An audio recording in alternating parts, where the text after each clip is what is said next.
Hello, history lovers. Welcome back to the Shiny-Headed Historian, where we dig into the past with the same energy as a ship trying to squeeze through the Panama Canal.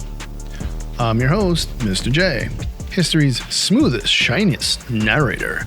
And today, we're talking about one of the greatest shortcuts ever made, the Panama Canal. But wait, how did the U.S. get control of this prime piece of real estate in the first place?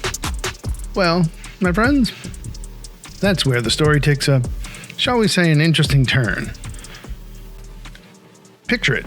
It's the early 1900s, and the U.S. really wants a faster way to get ships from the Atlantic to the Pacific without ridiculous 8,000-mile trip around South America. So they go to Colombia, which owned Panama at the time, and said, hey, how about we build a canal through your land? Colombia's response? We'll think about it. And that, my friends, was the wrong answer. The U.S. happens to hear that some Panamanians want independence from Colombia. So, in 1903, surprise, surprise, American warships conveniently show up to the coast, and Panama declares itself independent. Miraculously, Colombia doesn't send troops to stop them. Because, giant U.S. battleships were watching. So, Panama is now a brand new country, and what's the first thing it does? It signs a deal giving the U.S. total control of a 10-mile wide strip of land called the Panama Canal Zone. Basically, the U.S. owned mini country inside of Panama. Now that the U.S. is in charge, they start digging. And oh boy, this project is brutal. Mosquitoes spread deadly diseases. Workers have to blast through mountains, and the whole thing is one giant engineering headache. But in 1914, after years of effort and lots of mosquito bites, the Panama Canal finally opens.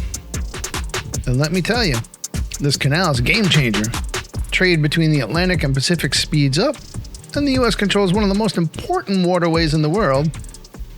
They even set up their own little American-style towns in the canal zone, complete with schools, baseball fields, and of course, golf courses, because why not? For decades, Panama wasn't exactly thrilled about the U.S. running things through the middle of their country. Panamanians couldn't even enter the canal zone without permission. Imagine that, you live in a place and you still have to ask permission to go there. Protests broke out, and by the 60s, tensions got hot. Fast forward to the 70s, and U.S. President Jimmy Carter finally says, okay, we'll give it back. He signs a treaty in 1977, and on December 31st, 1999, the U.S. officially hands over the canal to Panama. Happy New Year! And of course, there are some long-term effects, so what happens after this whole thing goes down? Well, Panama gets rich. The canal is now one of the country's biggest sources of money. Today, they charge ships up to $500,000 to pass through it. It's sped up global trade. The canal is still a major shortcut for international shipping. Probably will never change. Lessons learned? Maybe. The United States realized that controlling parts of other countries forever doesn't always end well. Our final thoughts? Was this shortcut worth the drama? Panama Canal was one of the greatest engineering feats in the history of the world, but the way the U.S. got it, let's just say it wasn't exactly a friendly real estate deal.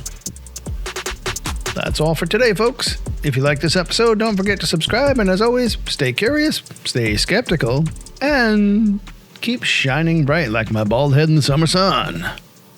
See you next time.